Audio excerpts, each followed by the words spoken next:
O 31 de decembro do pasado ano detéctanse na China casos de neumonías que se relacionan, nun primeiro momento, a un virus descoñecido. Non sería até o 7 de xaneiro cando se comezaría a falar do que hoxe coñecemos por coronavirus ou COVID-19. China, en tempo récord, foi quen de achar a secuencia xenética do virus e compartila co resto do mundo para desenvolveren kits de diagnóstico. Ademais, aplicou medidas de contención e de resposta ao virus, que foron dende a restrición total da mobilidade ao cese total da actividade económica. Tamén construíu 2 hospitais dedicados exclusivamente á resposta do coronavirus, marcando un fito histórico como foi a construción dun deles en 10 días, facendo tamén un seguimento estricto dos casos, illando as persoas que contraían o virus e rastreando as persoas coas que tiveran contacto coa fin de impedir a propagación. Estas medidas resultaron efectivas e foron recoñecidas pola OMS como unha referencia para o resto de países.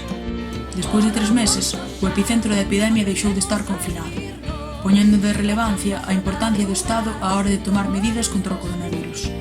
Mentres vemos que noutros países onde a intervención do Estado foi máis feble, como o Reino Unido, ou case nula como nos Estados Unidos e Brasil, o número de mortes e casos activos non para de crecer. É de especial importancia comprendermos tamén de que xeito está afectando esta crise sanitaria aos diferentes estratos sociais para darlle a importancia que merece a acción dos Estados e a solidariedade internacional, xa que diferentes estudos, como o seguinte, demostran que en cidades como Barcelona, ao residir en barrios pobres, fai que se teña entre 6 e 7 veces máis posibilidades de contraer a enfermidade que residir nos barrios con rendas máis altas.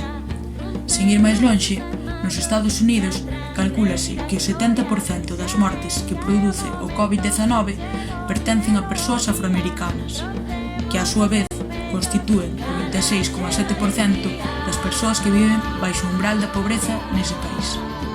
Polo tanto, como vemos, o virus non entende de territorios, pero si de clases e políticas de xestión.